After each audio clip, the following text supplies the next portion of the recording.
Hi, Oforiwaa. So I wanted to go ahead and give you feedback on your research paper. It looks good. You've done some really good work here. It feels very organized. It feels very thoughtful. Everything feels cohesive, like it's coming together very clearly. So you should be proud of the work that you've done. I think that it looks really good. So let's go through it together and we'll see some places where it needs to be stronger, okay? First place, don't forget your title, okay? That's an easy thing to forget. That's fine for draft to do, but for your final draft, make sure that you have a title there that's going to kind of get the attention of your reader and also be clear about what the research is about. I think that, for your introduction, you get straight to that research question. And I like that this is a clear statement of your research question, because sometimes people somehow forget to do that. However,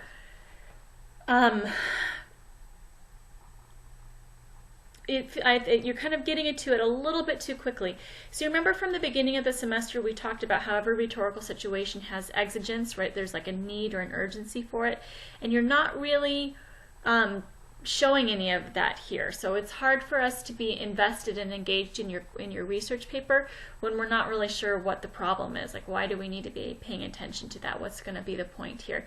And I think that for your topic it's pretty easy to think about, right? Like, for our health, we need to be able to communicate clearly with our doctors so that we know how to take care of ourselves and make sure that we're getting the best care possible or whatever, right? But that general context, that general background that kind of builds into your research question is missing. So we need to do some work here to build up the exigence, which will in turn increase the interest and the engagement of your reader, okay? So let's think about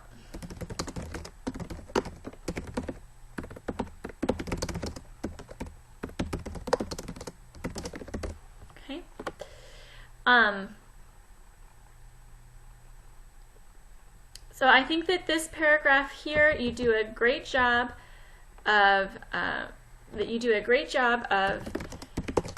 relating this source to a completely distinct rhetorical situation. And what I mean by that is that you give lots of details and examples. Right, so it feels very fully thought out, very well developed, so that's really good. Okay, I would like for you to do the same thing here. So to me, this one seems like it would have been easier to develop. So other ideas?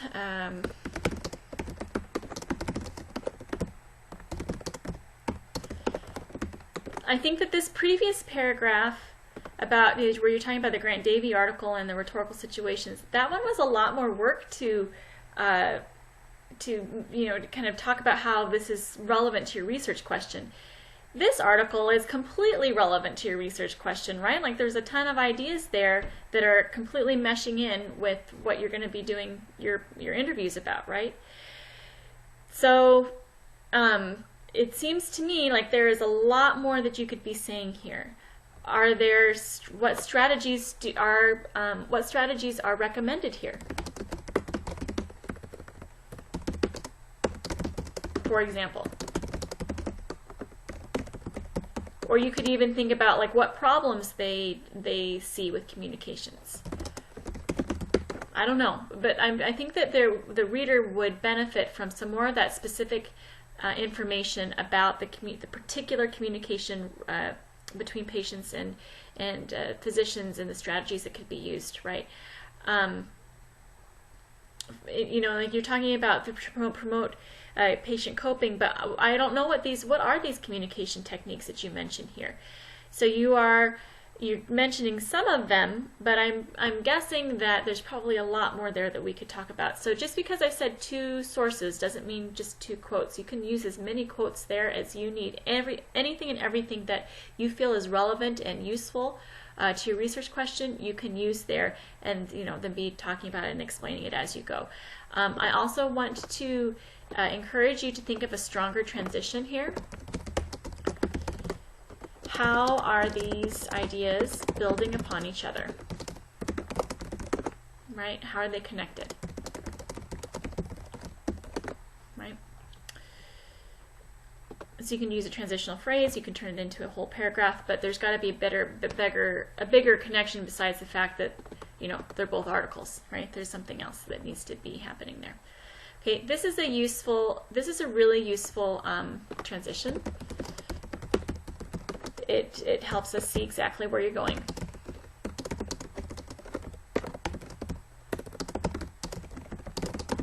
So that's really great. And plus elucidate is an awesome verb. I really like that word choice. And I think that this is a good explanation of your methods, what you were going to be asking them about. And I think that you're doing a good job here of quoting them and citing them. You don't need to say doctor, you can just say Fitz. I know he is a doctor, but when we cite people, we just do their last name. The only thing that I want you to be thinking about, this one might be okay, but for long quotes, there is a block quote rule.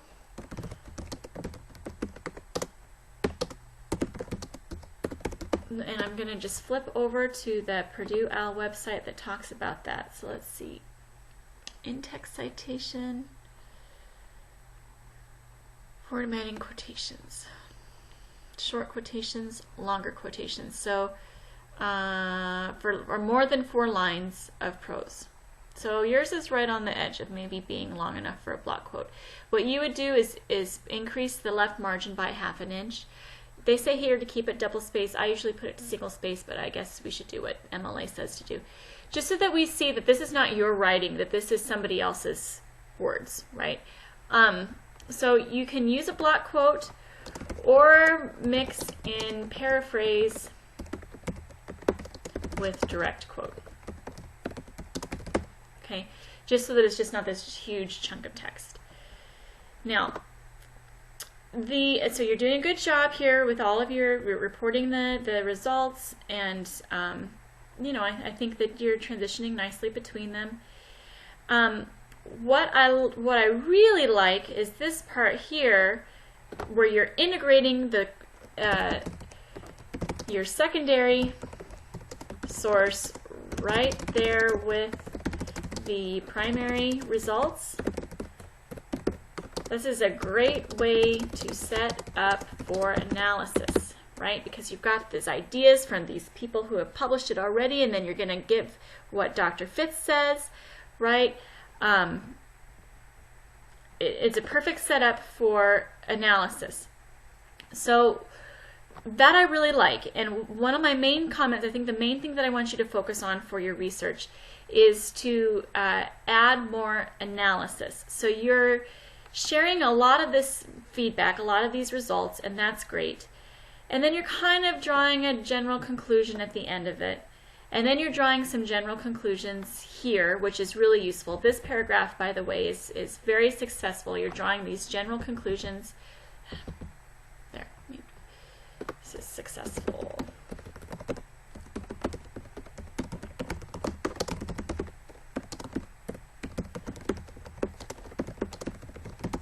Plus you're looking forward, which makes sense chronologically. You know, that's what happens next, giving them some future research or future steps that needs to happen. So I think that paragraph is great. But before we get to the conclusions, we've got to have more analysis.